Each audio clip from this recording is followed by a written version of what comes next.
Mental health. O le soifua malōlōina o le mafaufau. O fia faalautele lo silafia i le mental health, ma le mental illness po le ngase o le mafaufau. O le mental health ma le mental illness, e leo se mata upu e whaingofie o na talanoa i ailo tatou atunu. O le nei por kalame, o se tau mawhainga e whaasoa atuai ma whaamalama le mental health ma le mental illness. O au o Dr. Ioana Mulipola, o au o le nurse, ua ova ma le sefulu ono tausanga o unga lue i totonu o le mental health i au Kilani, New Zealand. O mata upo le atala noina i le neighbor kalame, o le afa avae lea i loo experience, po o loo i loa i lo unga lue ai i le matanga luenga a le mental health. E whaapea fo i le mamalu o le au whainga luenga, sa moa o le a au fia i nei whaatala noanga, o mata upu o le afa asoa i ai i latou, o le afa avae foi i lo latou silafia ma le latou experience. E le au fia ai manatu malangona o isi tangata e silafia le mental health ma le mental illness. O le umi o le porkalame e fua i le mata upu o le atala noaina, i le vā o le 2.5 i le 1 minute le umi. Ma lor soifua maua, ma lo le langie mama, usi mai loa lau whaafonga i le tātou mata upu o le atala noaina.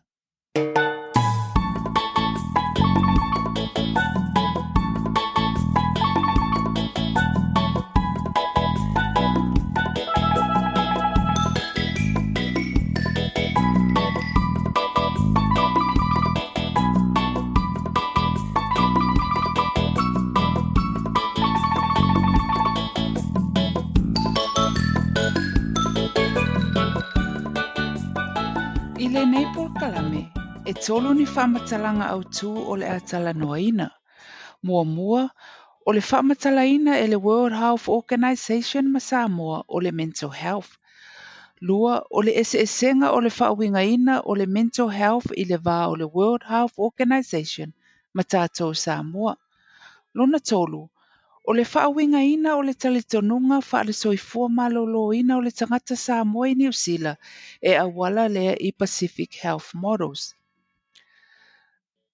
I le World Health Organization, o lona whaaliliwina le nei i le whaapiritania o le mental health. According to the World Health Organization, mental health is a state of well-being in which the individual realizes his or her own abilities, can cope with the normal stresses of life, can work productively and fruitfully, and is able to make a contribution to his or her community. I le whaasamoaina, o le soifua manuia o le mafaufau, o le saotonga o le tangata soifua e mawhai ai o na whaatino o na tiute, ma mea e fia i ai, ma whaasoa o no tomai maanga waa i lona community. O le definition na tātou Samoa, o lona whaapiritania ina le nei. Mental health is to achieve peace and harmony with self, cosmos, environment and others, which means having good relationship, contributing to and playing one's role within family, church and community.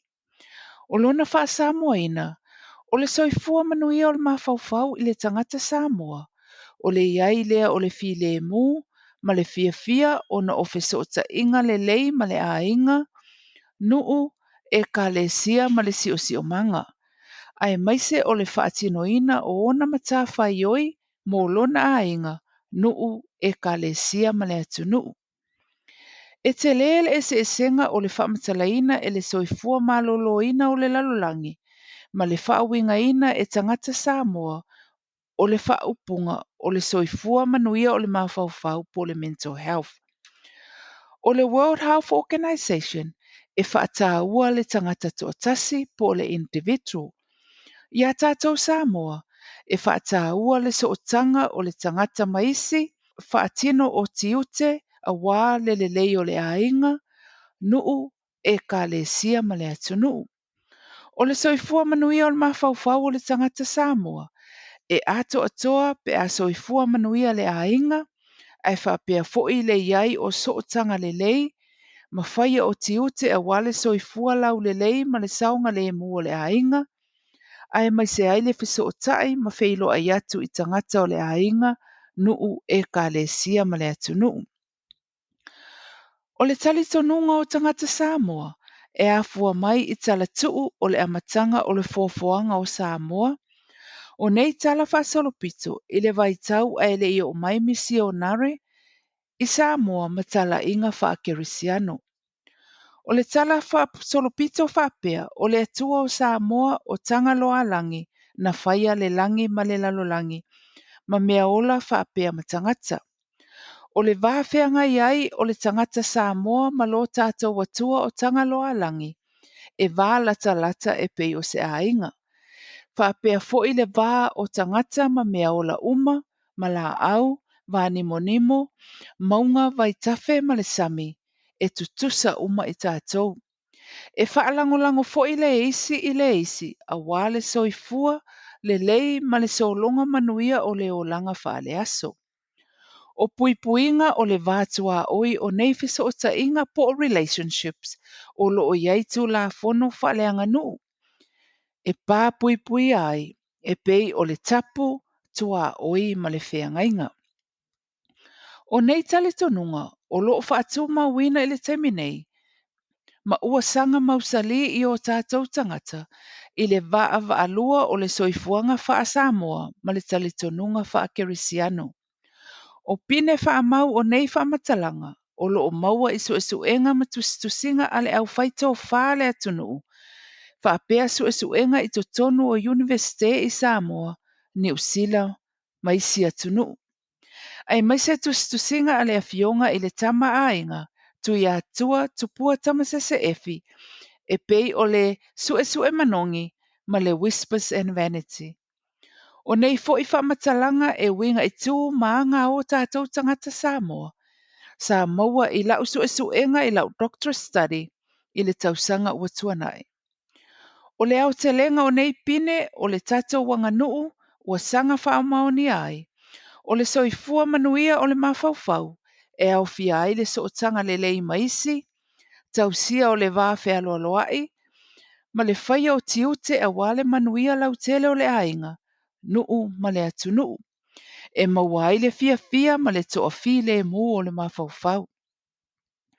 O le ese nga tele lea o le whauingaina o le soifua o le mawhauwhau, po le mental health e le World Health Organization ma le whaaliliuina e o tātou tangata o le afuai upu.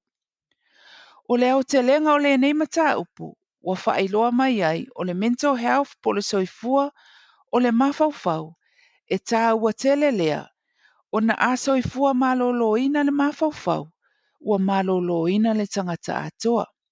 E whaamaonia lea mai le World Health Organization, there is no health without mental health. E le maloloina le tangata, pe a le soifua manuia le mawhauwhau. O le tali tonunga i le soifua maloloina o le mawhauwhau ma le tangata atoa, o lo o wha matalaina pe whaailoa mai i Pacific Health Belief Models po o tapasa. I to tonu o le matanga luenga le soifua maloloina i New Zealand, e whao ngā ina ai Pacific Health Belief Models po o whaasinoala po o tapasa, e lima taita ina ai le whaia o au nanga whaasoifua maloloina mo o tātou tangata. I to tonu o le au nanga le mental health sa o ngalue ai i to tonu o kilani, o loo whaatawe ina ai pe a mana ia le whao ngā ina o nei tapasa, mo le kiliva ina o au nanga whaale soifua maloloina mo tangata Pasifika. E silia ma le 5 Models of Health mo tangata Pasifika i to tonu o New Zealand. O nisi o nei models e tele ina mention pe tā ua mai i lunga o li poti ale soifua maloloina. Ai maise to tonu o service management plans ale mental health. O nei models of health na suesueina ma tuwhatasia e i lātou o Pacific Health Professionals ma academics e ngā lulua i to tonu o Universite i New Zealand Pasifika maisi. E maua mai i a lātou suenga po o lātou studies. O le tasi o nei models of health belief po o tapasa o le fono fale model. Ua loa na whaonga i to tonu a o aonga e pei o le nursing training maisi. Ai whaapea i to tonu o le soifua maloloina. O le fono fale model, na whausia ma tu whaatasia e le awhionga i a fui maono Carl Pulotu Enderman. O ia o se Samoa, o le nurse, ua lewa na ngalua i to tonu o le mental health i le nei atunu. O lo o tele isi tapasa o lo o iai sa develop e tangata mai isi atunu o le Pasifika. Ai peitai o le fono fale model o lo o tele ina whaonga i to tonu o tala noanga ma pepa tustusia a le soifua maloloina ai maise lava i le mental health. O le fono fale health model o lo o whaonga iai fōlinga waaia po le visual o le fale Samoa. O se whaasino ala o le soifua maloloina ato atoa o le tangata Samoa. O le fola o le fale o lo tusi ai le family po o le ainga. O le vaenga lea e whaatatau i le fesota inga o le tangata Samoa i lona whaasino manga, tua a ua mawai, so o tanga i sua whamatai, whanua malenuu. O lona winga o le tangata Samoa e mawaa lona so o tanga i mea umaia. E wha pou, o le pou mua mua o le physical, po le soifua maloloina o le tino, e a fuai le lei o le vaai, sa o loto le whealuai, ma whai o wheau maasani.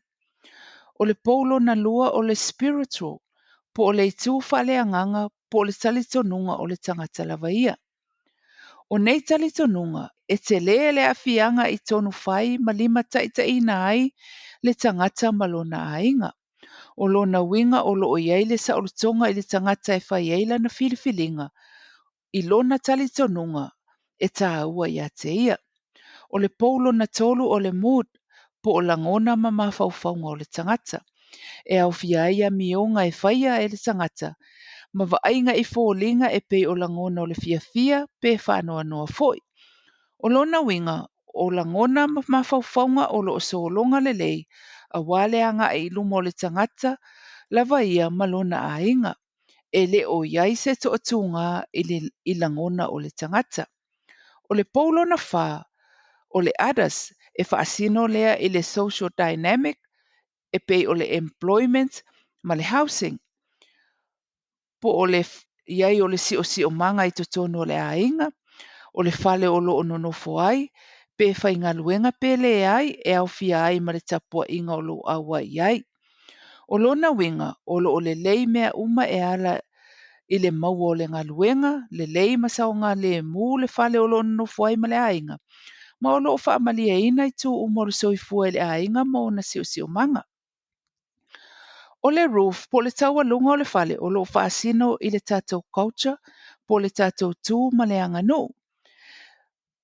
O le whaataita inga, o le whaamatai, po le matai system, po le village system, o lo o malama leima le leile whasosta inga o le tangata i le tātou tū ma le tātou anganu. Ia po le whai o application, ia po o mata whai oi ma responsibility e whaatino o le tangata lava ia e whai i totono longa ainga. Nuu e kalesia ma le atunu.